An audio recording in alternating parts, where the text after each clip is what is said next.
Hello les boboys, on est dans le sud comme d'habitude, j'espère que vous allez bien. Aujourd'hui on se retrouve pour comparer la toute dernière GoPro 11 à l'ancienne GoPro 10 que vous connaissez. On va voir ensemble comment se comporte le nouveau capteur 8/7 de cette GoPro 11 au capteur du 4/3 de la GoPro 10.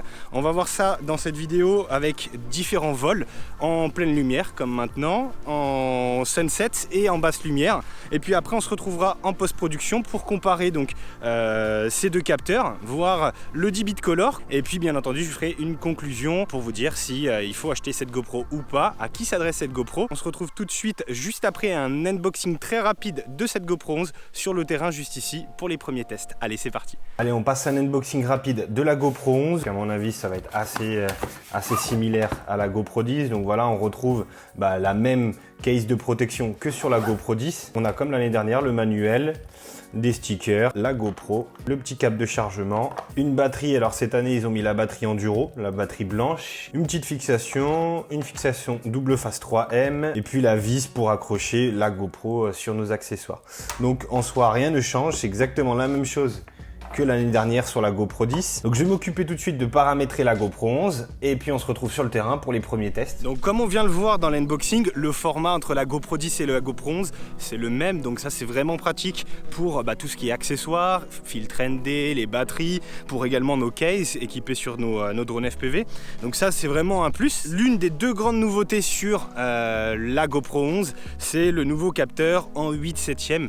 Donc c'est un capteur qui est plus haut. En post-production vous aurez la possibilité de récupérer donc une vidéo plutôt verticale ou plutôt horizontale et ça c'est plutôt pratique si vous faites des vidéos comme moi sur YouTube et sur Instagram en vertical pour le format Reel par exemple. Donc ce nouveau capteur 8/7, il faut savoir qu'il est compatible uniquement sur du 5K 30 fps au maximum ou alors du 4K à 60 fps. Donc l'autre grande nouveauté sur cette GoPro 11 c'est l'arrivée du 10 bit color que nous allons tester en post-production un peu plus tard dans la vidéo. Il faut savoir que les GoPro 10, 9 et précédentes étaient équipées d'un 8 bits. 8 bits color représente environ 16 millions de couleurs. 10 bits color représente environ 1 milliard de couleurs. Donc on a plus de profondeur, plus de possibilités en post-production pour nos colorimétries et ça c'est vraiment cool parce que c'est vrai que sur les GoPro précédentes, quand tu pousses un petit peu la colorimétrie un peu à ses extrêmes, tu te retrouves vite avec des macro blocs et c'est un peu dégueulasse, faut se l'avouer. Donc ça c'est plutôt cool. Et ce qu'il faut savoir et c'est important, le 10 bit color est compatible uniquement sur le format 8/7. Ah oui, aussi on a une toute petite amélioration du débit qui passe de 100 mégabits à 120 mégabits seconde. Bon, ça voilà, ok, pourquoi pas. Bien entendu, la GoPro 11 elle est compatible RS Go, ça on s'en doute, mais nous ce qu'on va voir c'est comment se comporte le format 8/7 dans RS Go et quel est le rendu final surtout, c'est ça qui nous intéresse. Et ben voilà, on a fait le tour des améliorations majeures de cette GoPro 11. On va tout de suite s'équiper et commencer à faire des vols. On va mettre le même réglage du ProTune, que je vous mettrai également le réglage en bas de l'écran. Et puis voilà, c'est parti. Pensez bien à vous abonner si c'est pas déjà fait et à lâcher votre plus beau pouce bleu, ça fait toujours plaisir. Merci beaucoup.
Allez, c'est parti, on se retrouve donc en post-production sur Premiere Pro déjà pour voir la différence entre les deux capteurs. Donc j'ai importé deux rushs en 5,3K, voilà, brut, hein, sans colorimétrie, sans stabilisation, juste déjà dans un premier temps pour voir la différence sur le capteur 4/3 de la GoPro 10 que nous avons ici et le capteur 8/7 de la GoPro 11 que nous avons juste là derrière. Donc on peut constater que le capteur de la GoPro 11 est clairement plus haut et un tout petit peu plus large que celui du 4/3 de la GoPro 10. Donc ça déjà dans un premier temps je trouve que c'était intéressant de comparer. Après stabilisation des rushs sur Real Steady Go de la GoPro 10 et de la GoPro 11, donc je ne vous ai pas montré la stabilisation, c'est exactement la même chose que pour la GoPro 10 à l'exception qui détecte bien le 10 bits color. Voilà. On voit bien que le capteur 8/7 de la GoPro 11 apporte un plus hein, au niveau de l'image.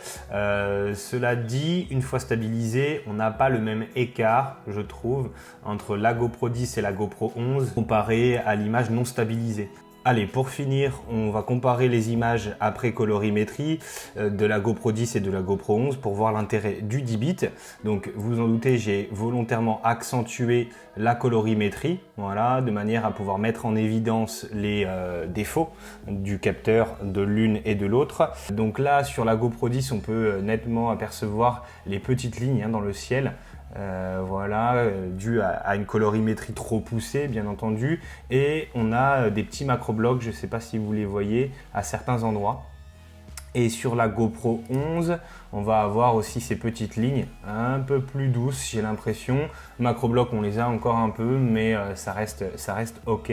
En termes de détails, en termes de piqué dans l'image, sur la GoPro 11, on est un tout petit peu mieux que sur la GoPro 10. Après, ça reste mineur, mais à réglage équivalent, j'ai vraiment l'impression qu'on est un tout petit peu mieux. Alors, est-ce que c'est dû au nouveau capteur? J'en ai aucune idée. Ce qu'on peut voir aussi, c'est l'image, voilà, ici, là, sur la GoPro 11, l'image globale hein, est plutôt jolie. J'ai l'impression que le rendu sur la 10 est un tout petit peu moins bon sur le rendu global par rapport à la GoPro 11. Après, en basse lumière, on peut voir que sur la GoPro 10, voilà, là en coucher de soleil, on a le sunset qui est bien mis en évidence, mais toutes les parties sombres en ISO 100, puisque c'était le but hein, de voir comment allait se comporter la GoPro en basse lumière et complètement flou, on n'a plus du tout de piqué. Évidemment, on retrouve les petites lignes dans le ciel hein, avec certains macro-blocs comparé à la GoPro 11 où là on était un tout petit peu plus sombre encore hein, sur l'image.